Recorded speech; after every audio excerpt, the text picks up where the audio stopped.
Each year, Joe Citizen discards more than half a ton of garbage.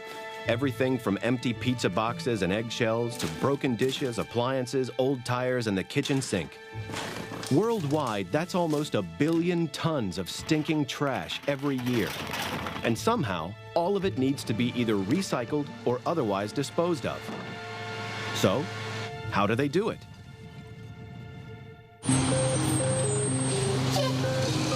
It's 6 a.m. in the San Francisco Bay Area, and Mike Abate and his refuse-wrangling colleague John Fuston are starting their weekly garbage collection round. For most of us, remembering to put out our trash bins is the end of the story. But in fact, it's just the beginning of an extraordinary, epic journey. A few years ago, strong men had to wrangle your garbage into the back of their truck. These days, a robot arm takes over that duty. One truck for recyclables, another for the truly trashy. Thanks to these robotic refuse collectors, Mike and John can empty 600 bins every trip. And once they're full of trash, the trucks head for a delightful spot known as the Davis Street Transfer Center. Trucks carrying waste for recycling deposit their load here. To you and me, it just looks like rubbish. But to the discerning eye, there's gold in them there hills. Each truckload is worth hundreds of dollars, but no one is going to pay for it in its present state.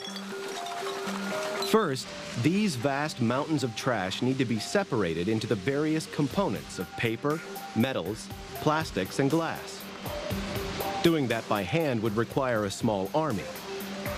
So it's a good thing they have George Atrastane and a friendly garbage monster known as the Single Stream Recycling Facility.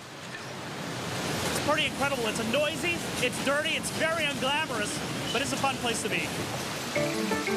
George's smelly monster is a state-of-the-art garbage sorting machine.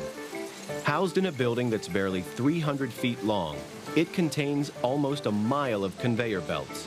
Constantly fed by loaders, it can sort over 300 tons of waste every day and relies on George to keep the wheels turning.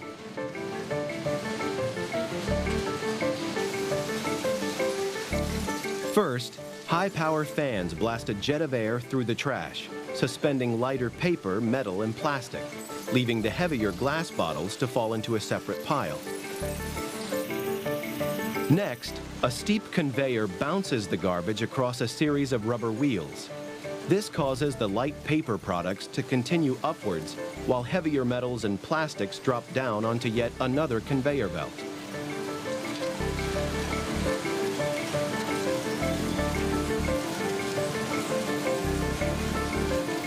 Powerful electromagnets then whisk away anything made of metal, leaving behind the plastic and other materials.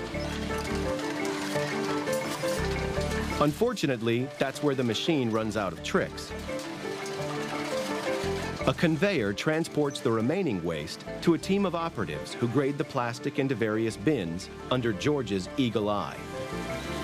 This is our container aisle, and it's a fun, noisy, very unglamorous place to be, but most of our staff actually prefer to be up here because the pace of work is brisk, and there's always a chance of finding someone else's nugget, something fun and exciting. Once George and his team have finished having their fun, the waste must be prepared for sale and transportation, so it's fed into these high-powered baling machines, which turn everything into identically sized cubes. Each of these bales of paper is now worth around $200, while this bale of aluminum is worth almost 10 times as much. Thanks to their uniform shape, they can be easily lifted with standard forklifts and loaded onto trucks, which will carry them off to start a new life as a pizza box or a coffee cup. But of course, some garbage is just garbage. This stuff is no good to man or beast, so it's about to be sent down into a trashy hell from which nothing returns. This is what George and his chums call the pit. It's huge, it's noisy, and it stinks. It's as deep as a 4-story house and the size of a football field. Every week, this monstrous cavern swallows up the waste from over 1 million people. The garbage is heaped in at an extraordinary rate. But where does it go? Underneath the pit is a never-ending line of massive 18-wheeler trucks, which park beneath an opening, allowing a combination of bulldozers and grabbers to fill them up. No sooner has one truck been filled to the brim with stinking trash than another appears ready for loading. Each truck carries 5 times as much garbage as a dump truck.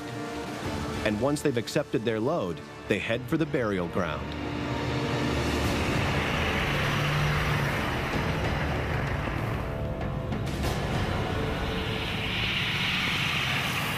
"31 miles outside of San Francisco, the trucks finally arrive at the Altamont landfill site.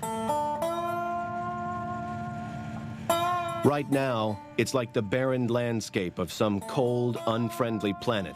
But today's landfill is tomorrow's golf course. Stuck underground in various parts of California sits 1.2 billion tons of waste. The massive basin currently being filled has been lined with clay and a huge impermeable membrane made from high-density polyethylene and geotextile. This lining means each basin acts a bit like a giant plastic container, preventing the waste from contaminating the surrounding soil and water table. Almost half of this waste is organic material, like chicken legs and rotten tomatoes. And as it decomposes, it generates potentially explosive gases. What's more, any trapped air can cause potentially dangerous subsidence. So to remove the air and make the trash good to build on, it needs to be squashed. And that's a job for the lords of the landfill, a team of enormous bulldozers and compactors. With over 7,700 tons of waste arriving every day, they must work quickly. First up is the compactor. With a pressure of nearly 40 pounds per square inch, its 50-ton wheels act like giant rolling pins, crushing the waste into solid mass. Next, it's the bulldozer's turn. They cover the waste with a layer of soil and recycled car upholstery known as auto fluff, which helps to seal in the smell and deters scavenging animals.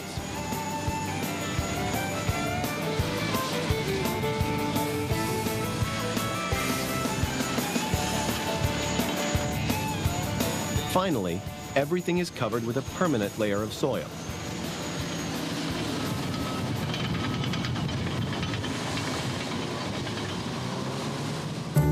But that's not quite the end of the story, because even this buried waste is put to good use.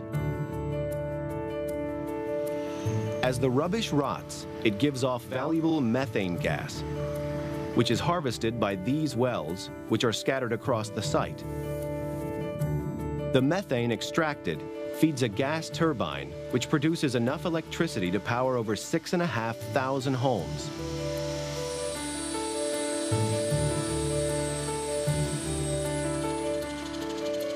What's more, there is also a pilot project to turn some of the methane into liquid natural gas, which will eventually fuel the city's fleet of refuse trucks.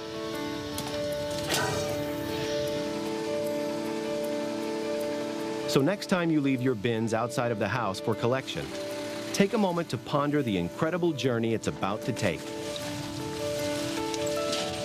And remember, everything you throw away began life underground. Thanks to landfill sites like Altamont, it all ends up back there. Ashes to ashes, dust to dust.